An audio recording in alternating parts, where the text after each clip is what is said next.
Alright, Shalom Makim. First and foremost, I want to give all praises, honor, and glory to Yahweh, Ba'ashem Yahushai, Ba'ashem Rakah Kodash. I'd like to give double honors to the apostles and elders at Great Millstone. Shalom to the elect, the teachers word in our true faith sincerity. And yeah, today, I just want to title this lesson, Seeing the Reward of the Wicked. Which, matter of fact, let me start off with that, Psalms 91. Because hey, that's part of the reward as well. Is seeing the wicked get his reward, man. Because throughout all the scriptures, throughout the scriptures, the prophets always inquired on how long, man. You know, uh, and guess what? It's gonna be at that time. You're gonna know then, man. And the icing on the cake is when America pretty much is totally engulfed in flames by those thermonuclear missiles, man. So this is on Psalms 91 and 8. It says, only with thine eyes shalt thou behold and see the reward of the wicked. And guess what? Not everyone is going to be able to get the luxury of seeing so-called white man go, man. A lot of people are going to be here in America and suffer the same fate of America. A lot of people going to be left here in this place. Yeah, I mean.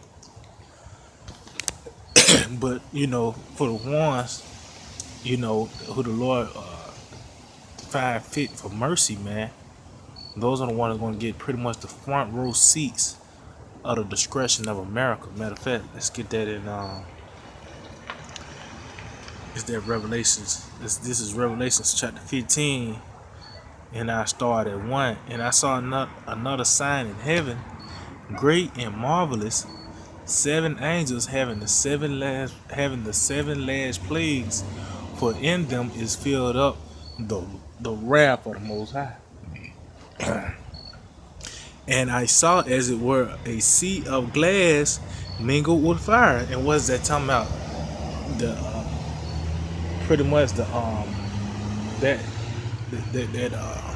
Salakia, that flame is gonna be so high, it's gonna be pretty much look like it's gonna be up in the ozone layer, man. You're gonna see that flame is that high up in the ozone layer. That's that sea of glass. It says mingle with fire because that's how tall those flames are gonna be, man. And we're gonna have to be in those chariots to escape that, man. Because this is the wrath of Yahweh. Esau don't even know what those missiles do, man. If you ever go into it, that the world largest missile that was ever tested, which was the Tsar bomber. Well, that was the largest bomb ever tested.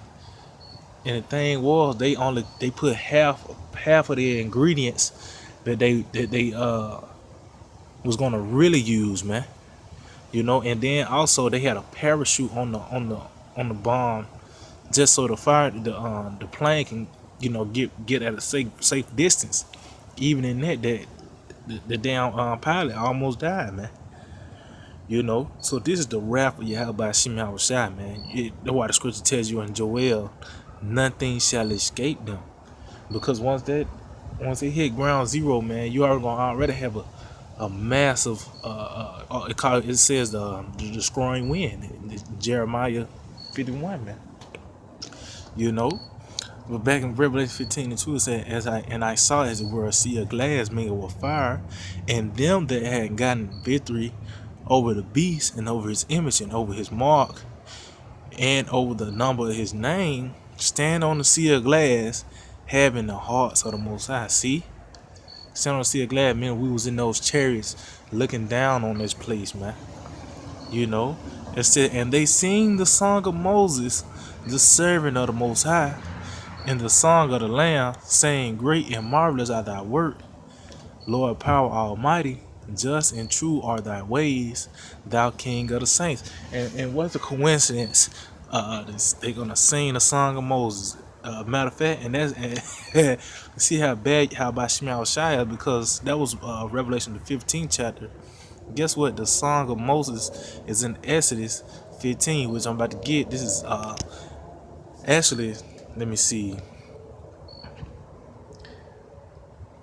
Well, I would start back. I would go to 14. Matter of fact, let me go to 14 and then we'll jump to 15. So this is Exodus 14 and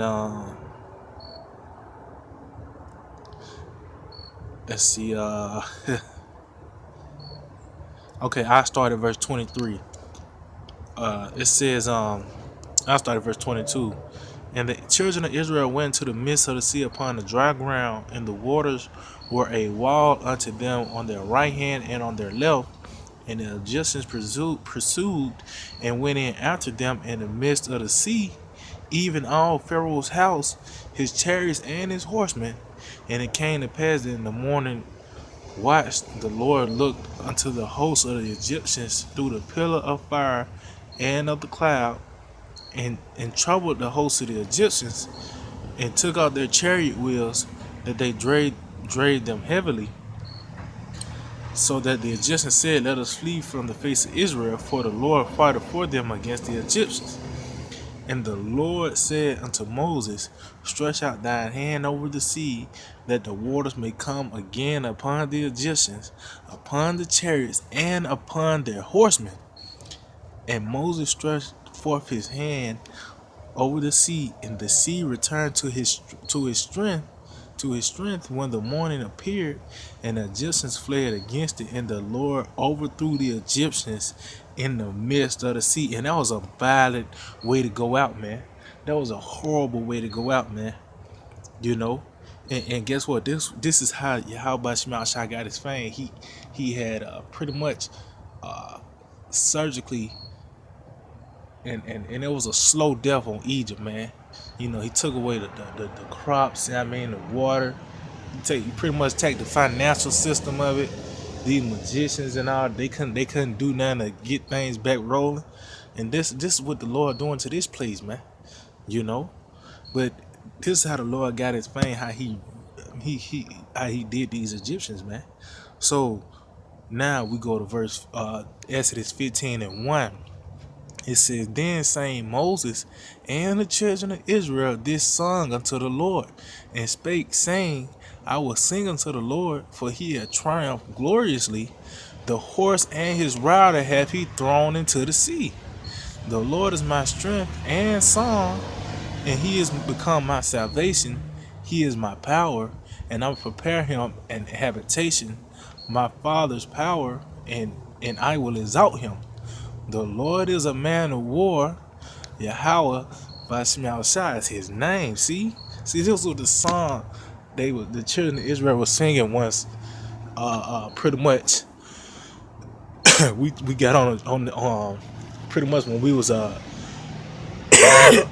like you. Once pretty much the Lord had the magicians to where they didn't have nowhere to go, man.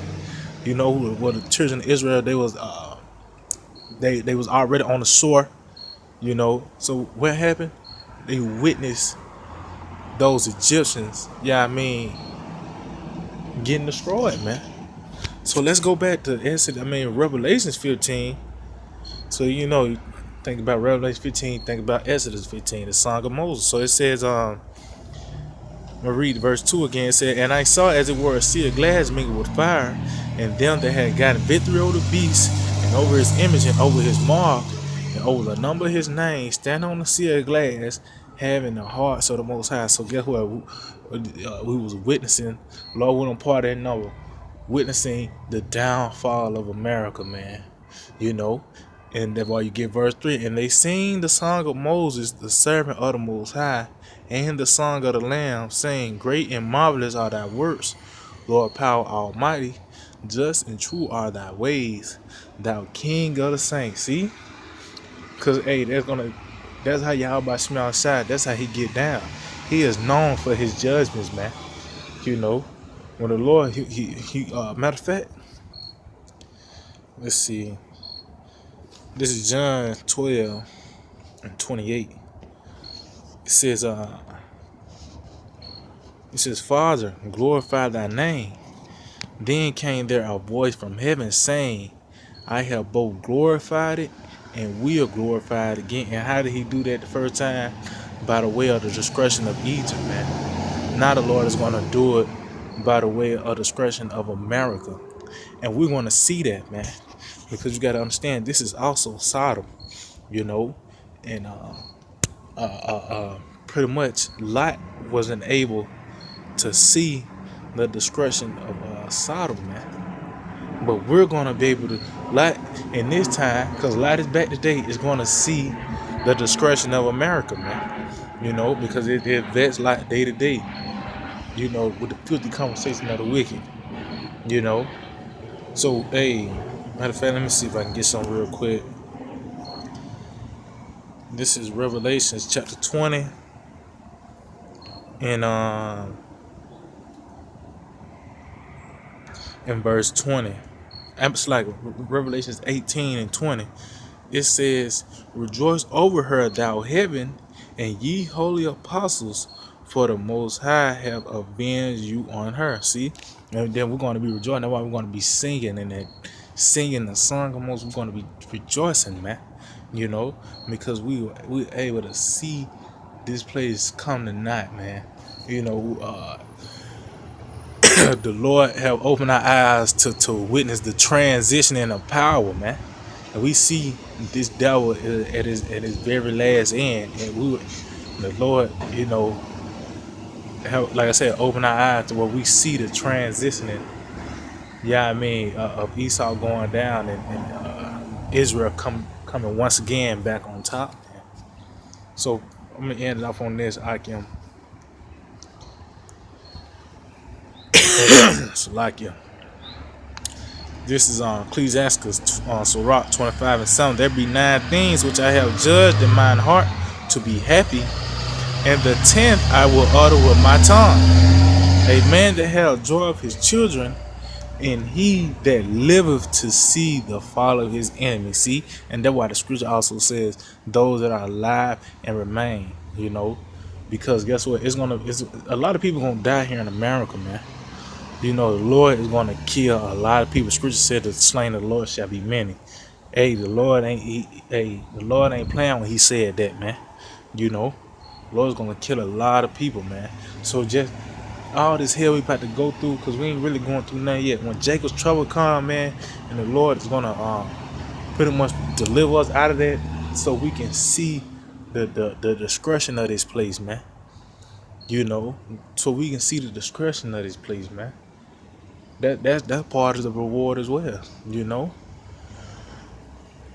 So yeah, I can just hold it with edifying and give all praise and glory to Yahweh by Shem Yahushai, by Shem Kakudash. Double honor to the apostles and the elders at Great Millstone. Shalom to the elect that teach the word in our true faith and sincerity. DTA, Abad Babal, and Shalak Rayam, Wanashim, Wabadyam, Waharagim, Wamashapatyam, to everyone that's against this truth. Bakusha, Bakusha, Bakusha, Bakusha, Yahweh Shai, Wab, Man. And with that, Shalom.